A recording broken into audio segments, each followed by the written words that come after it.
এখন তো পুজোর মরশুম চলছে, সামনে কালী পুজো, ভাইফোঁটা, জগদ্ধাত্রী পূজা আরও অনেক ফেস্টিভ আসছে। তো তোমরা ঝটফট করে বানিয়ে ফেলো ঝরঝরা বাসন্তী পোলাও। বাসন্তী পোলাওর সাথে যদি চিকেন চাপ আর আমের চাটনি হয় তাহলে তো কথাই হবে না। আমি আমের চাটনির রেসিপিটা আগের এপিসোডে দেখিয়েছি, এখন আমি বাসন্তী পোলাও দেখাচ্ছি। চিকেন চাপের রেসিপিটা আমি পরের এপিসোডে দেখাবো। কিভাবে বাসন্তী পোলাও ঝরঝরে হবে আমি টিপস সহ বলে দিচ্ছি। Hello friends, welcome to Sumi dream world.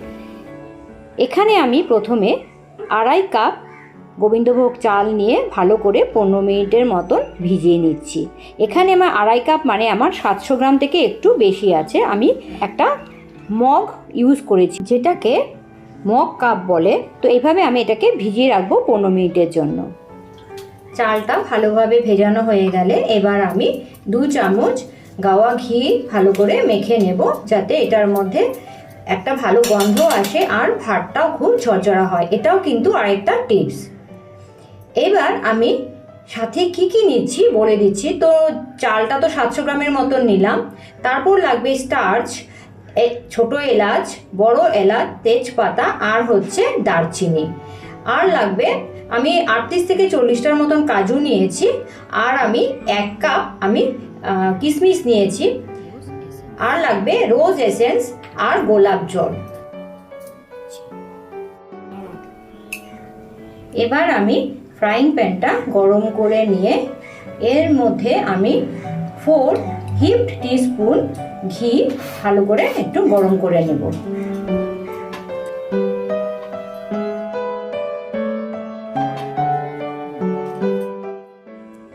এবার ঘির মধ্যে কাজুগুলো দিয়ে ভালো করে লাল করে ভেজে নেব, আর যে রাখা কিশমিশ আছে সেটাকেও ভালো করে ভেজে নেব।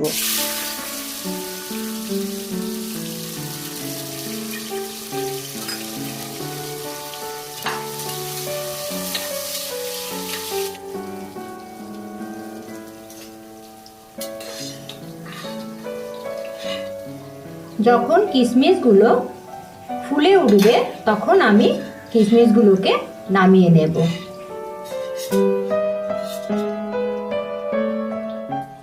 এবার ঘির মধ্যে তেজপাতা, দারচিনি, ছোট এলাচ, বড় এলাচ, স্টার্চ সব কিছু দিয়ে দেব।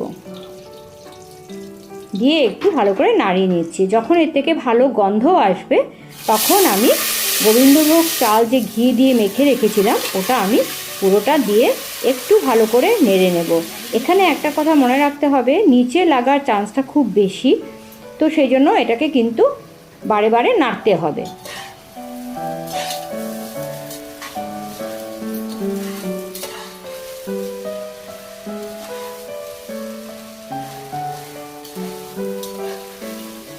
টিপ 1 দিচ্ছি। গোবিন্দভোগ চালটাকে যেহেতু আমি ঘি দিয়ে আগে ভালো করে মেখে রেখেছিলাম, সেজন্য পোলাওটা খুব ঝরঝরে হবে। টিপস 2, চালটাকে ভালো করে ভাজতে হবে।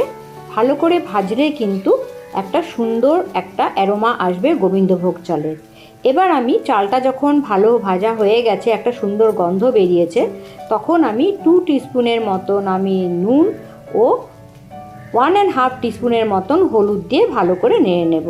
এখানে কিন্তু আমি কোনো কালার ইউজ করব না, আমি হলুদ দিয়ে কিন্তু বাসন্তী রঙটা আনব।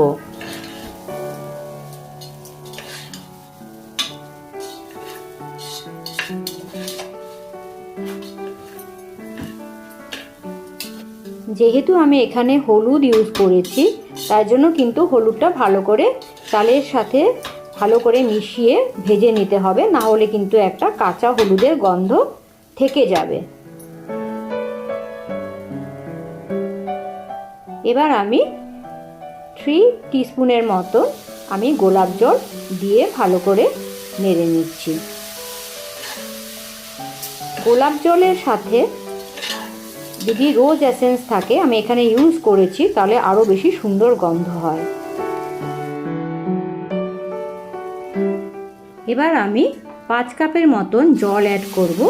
যেহেতু আমি 2.5 কাপ গোবিন্দভোগ চাল নিয়েছি, তার ডাবল নিতে হয়। তবে হ্যাঁ, যদি চালটা ভেজানো না থাকে তাহলে কিন্তু 2.5 কাপ থেকে একটু বেশি জল নিতে হবে। এটা কিন্তু আরেকটা টিপস।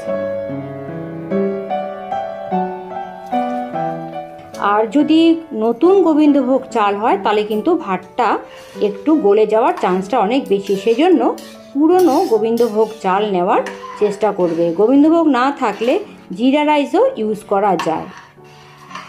আরেকটা টিপস বলছি, সব সময় গরম জল ইউজ করবে, ঠান্ডা জল একদমই না। এবার আমি 5-6 ড্রপ রোজ এসেন্স আমি ইউজ করছি, আর কাজু কিশমিশ যে ভেজে রেখেছিলাম এটাও অ্যাড করে ভালো করে নেড়ে নেব।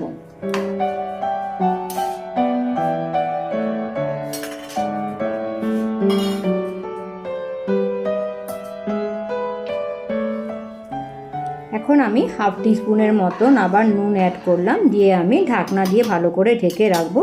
ঢেকে আমি 8 মিনিটের মতন কুক করব। হ্যাঁ, তবে মাঝখানে এটাকে আমাকে খুলতে হবে, কেন পরে আমি দেখাচ্ছি।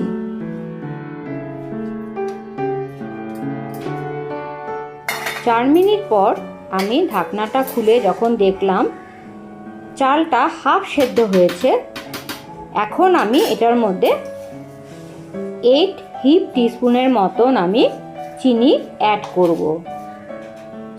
এখানে টিপস 5 নম্বর, আমি যদি প্রথমেই চিনি দিয়ে দিই তাহলে কিন্তু চালটা আর সেদ্ধ হতে যাবে না, তাই মাঝখানে খুলে চিনিটা অ্যাড করবে, তাহলে ভাতটা ভালোভাবে সেদ্ধ হবে এবং ঝরঝরা হবে এবং চিনির স্বাদটা মিষ্টিটা ঠিক থাকবে।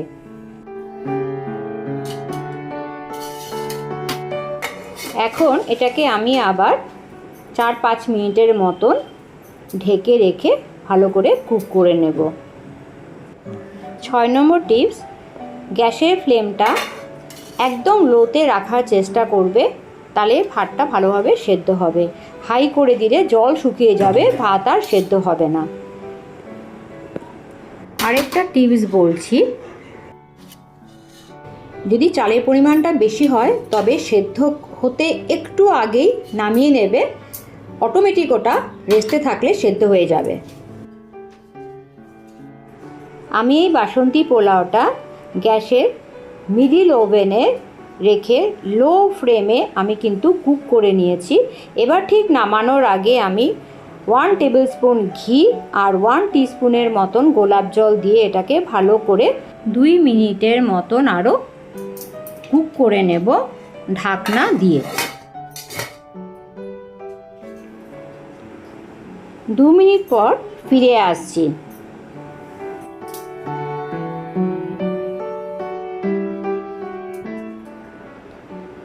দু মিনিট পর লিডটা খুলে নিলাম, কি সুন্দর বাসন্তী পোলাও তৈরি হয়ে গেল। খুব সুন্দর অ্যারোমা আসছিল, রঙটাও একদম বাসন্তী কালার হয়েছিল। তো আমি পরে দেখাচ্ছি কীরকম ঝরঝরে হয়েছিল। আরেকটা টিপস বলছি, বানানোর সাথে সাথে সার্ভ করবে না, এটাকে অ্যাটলিস্ট 1 ঘন্টা রেখে দেবে, তারপর অন্য একটা পাত্রে ঢেলে নেবে, তাহলেই কিন্তু ঝরঝরা থাকবে।